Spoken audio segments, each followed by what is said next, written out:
Hello and welcome back to Business 101. Here we're going to discuss Chapter 2, Understanding Economics and How It Affects a Business. First, let's discuss what is economics exactly. Economics is how a society, for example, we are a society here in the United States, uses its resources to produce both goods and services for consumers. Now, within economics, there's macroeconomics, which is how the nation's economy, for example, the United States, how our economy operates as a whole. What affects macroeconomics? Macroeconomics is affected by unemployment, interest rates, inflation, and GDP. We'll discuss each of those in turn during the lecture. And it is also affected by microeconomics, which is concentrates on how people within a society operate, how supply and demand works within a society. You'll notice that our first critical thinking, number one, talks about economics, and it wants you to determine whether the scenario discusses macroeconomics or microeconomics. Remember, macroeconomics concentrates on the economy as a whole, whereas microeconomics might be a niche of people and their behavior, how individual markets operate. So, for example, how the housing market might operate, how consumers buy cars, for example. So that's the difference between macroeconomics and microeconomics. When we're talking about macroeconomics, one of the big things that we like to look at is what's called GDP. You'll hear this name a lot, especially on election years like this year. So, gross domestic product, GDP, that's how much is produced within a given country. So, for example, if somebody from France comes and works in the United States, they are actually working and contributing towards the United States GDP. So it's what happens within our country's borders in a given year. Now, why do we look at macroeconomics and GDP? Well, GDP is an indicator, so high GDP, meaning that we're producing lots of goods and services within our country's borders, might be a good indicator of our country's economics. So it's just an indicator of macroeconomics. Another good indicator of our economy is unemployment. Unemployment rate is a big deal within the United States. So if you have a high unemployment rate, that means that you have a lot of people that are unemployed and currently looking for jobs. There are 4 types of unemployment. There's frictional. This is just kind of the when you're between jobs, or for example, you're graduating high school or graduating college and you're looking for a job the first time. So frictional is just kind of the normal as life events happens unemployment. Structural is the unemployment that happens as technology gets better and better. You have certain jobs become outdated. For example, you go to the grocery store, you see kiosks that are now replacing cashiers. Cyclical is the unemployment that we want to avoid at all costs. Cyclical unemployment occurs when the economy is doing very poorly. So, for example, let's just say that we're in a deep recession, and we'll talk about what a recession is in a couple of slides.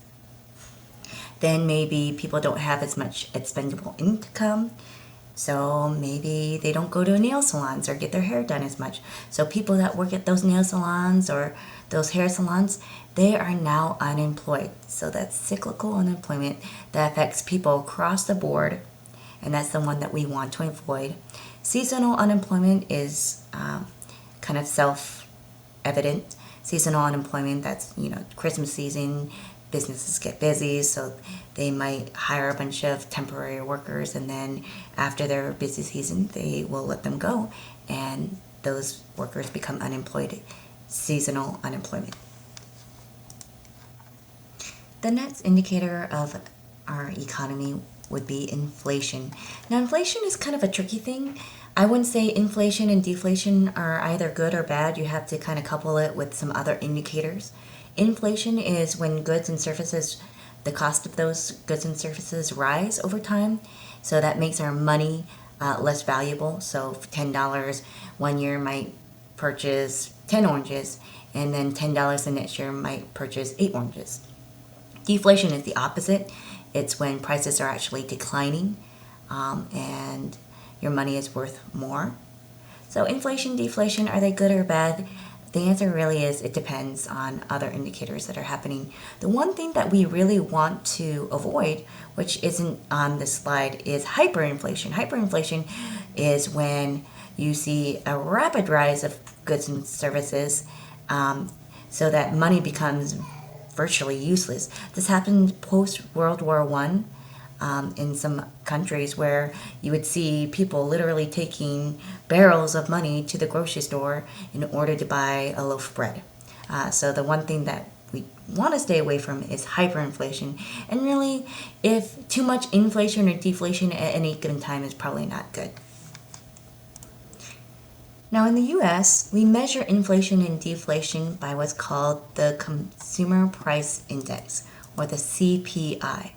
That's kind of a monthly statistic that the US compiles together where they say, okay, here's a basket of what a household needs of goods and services that a house might need, and let's track that cost of that basket over time and see does it increase or decrease. And so that CPI determines whether we are having inflation or deflation. So that's how we measure inflation and deflation, is through CPI, or the Consumer Price Index. So again, we are talking about macroeconomic items such as GDP, unemployment, and inflation. And what do all of these things do? They kind of tell us where we are in our business cycle, where an economy is. All right. So generally, there's natural ups and downs of economy. The up would be the boom. The decline would be a recession. So as we're declining, that's considered a recession. And then at the very bottom, that's considered the depression or the slump, right? So we have a boom, economic boom. Then there's generally a recession, which is where the downward slope. Then at the bottom is the depression. Sometimes we have a severe depression. In 2008, we had a big depression, or I wouldn't say big. I would say more of a recession. And then we have the recovery. Okay. So those are the 4 phases of a business cycle. And so the government will generally try to do things to smooth out this curve. They don't want all this, especially the downward slope. They don't want all this fluctuation. So what do? They implement 2 things. One is fiscal policy, and the other one is monetary policy. Fiscal policy is how the government spends money. They can either increase or decrease taxes, and of course if they increase taxes they can increase spending. If they decrease taxes, they should probably decrease some spending. Okay.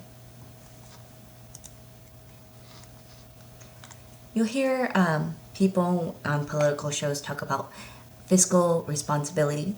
Now here in the United States, unfortunately, we have a lot of debt, which means and we have a national deficit, which means that we're spending more money than we are collecting in taxes. So we owe that somewhere. And actually, as of, I'm not quite sure, it's I think 2017, our national debt was $18 trillion. And if you click on this link right here, you'll see that our national debt is increasing at an alarming rate. And that's kind of a whole other topic that you can look into on your own time.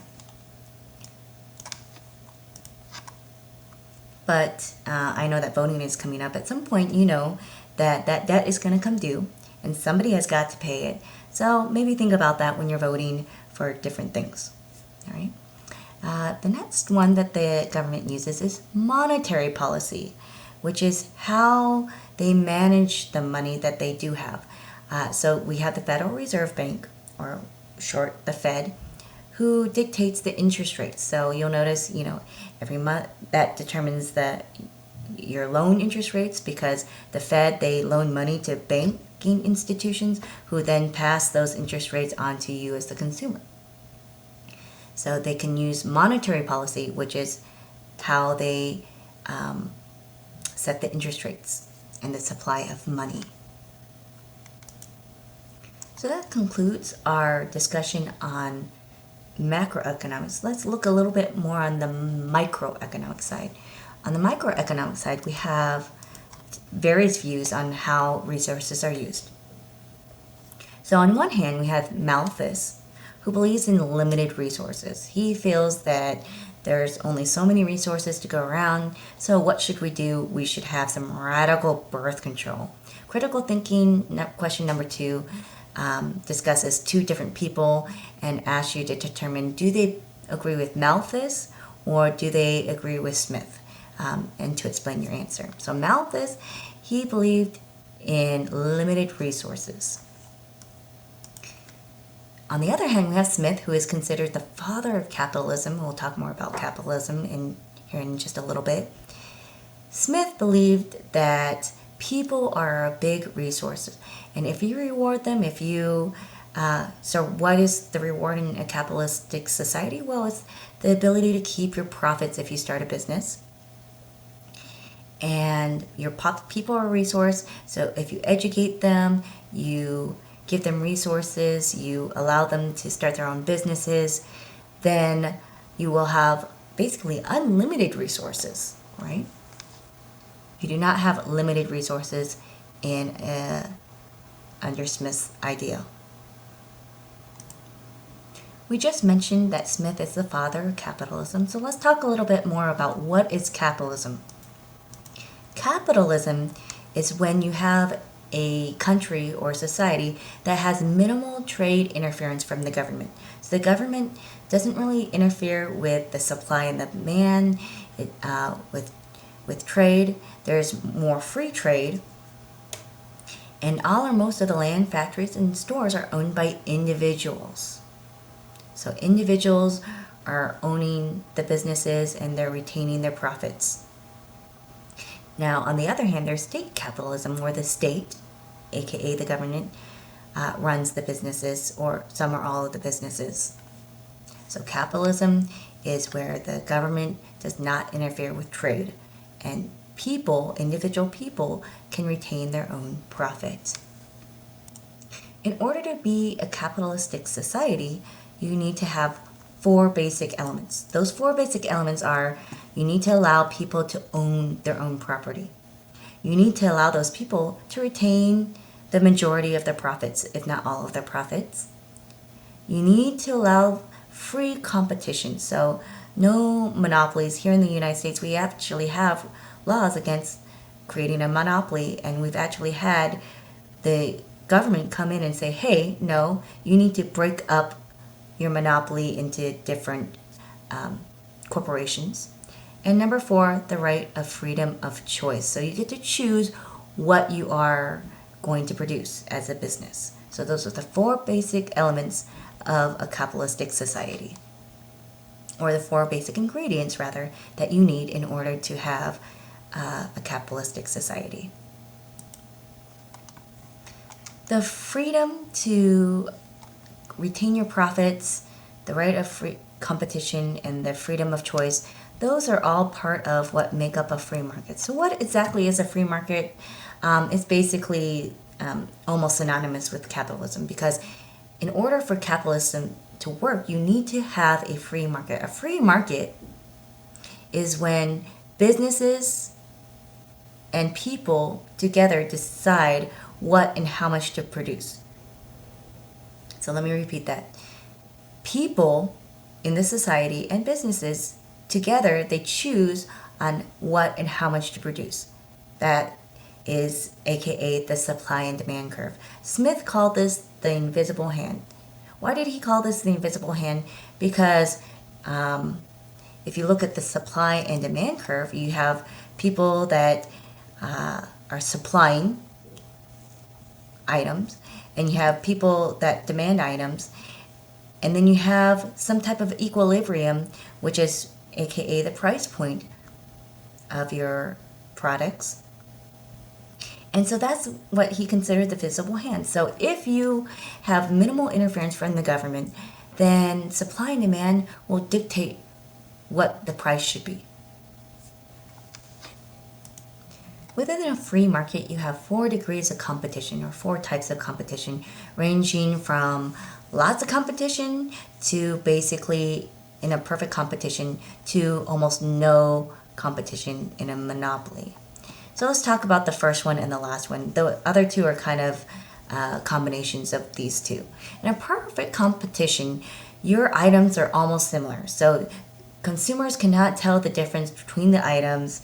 You know, you have a block of wood, this other person has a block of wood, and so you have identical products that buyers can't tell the difference. And so the individual companies and the individual buyers do not affect the price because they're identical products, right? In a monopoly, on the other hand, for example, Southern California Gas,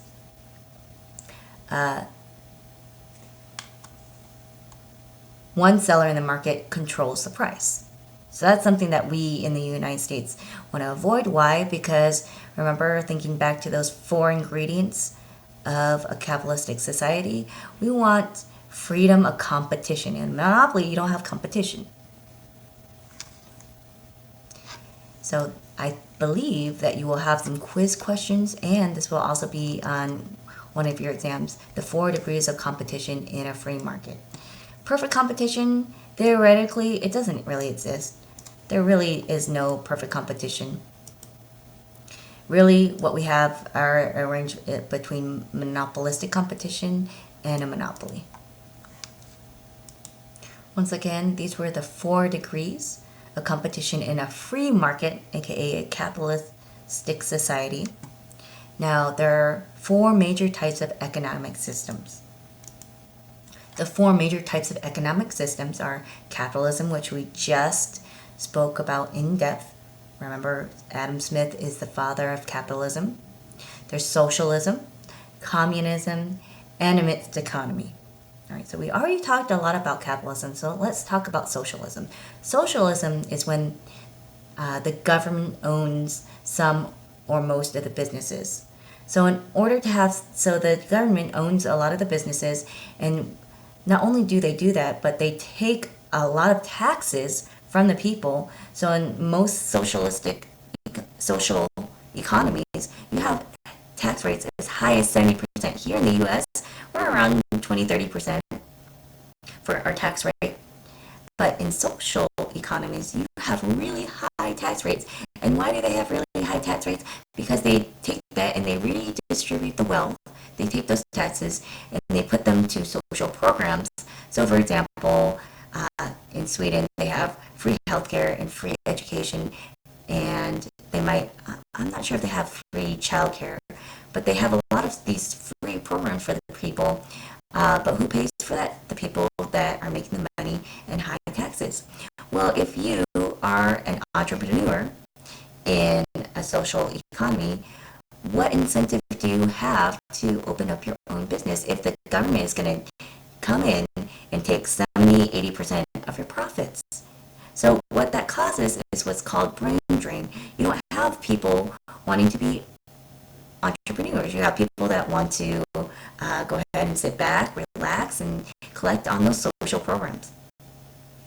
Then you have communism, which is like North Korea, where the government makes most or all the economic decisions about factors of production. Remember, we talked about factors of production in chapter 1. That's land, labor, knowledge, and entrepreneurship. The government is making all these decisions. So in a communistic society, the government, it might know what the people want, but how do they really know? In a capitalistic society, remember, we have the supply and we have the demand curve, which kind of tells the people, is an indicator of what people want, right? The supply and demand curve kind of is an indicator of what people want. Whereas in a communist society, the government is making those decisions, so it really doesn't have those indicators to tell it what to create. And you don't really have entrepreneurs to make those risks to create products for the people. So a lot of times in a communist society, those are actually quickly disappearing. Why? Because the people aren't getting what they want or what they need. What are we really trending trending towards. We're really trending towards what's called a mixed economy, and some people actually think the U.S. is considered a mixed economy. You can kind of read through the textbook and develop your own opinions on that.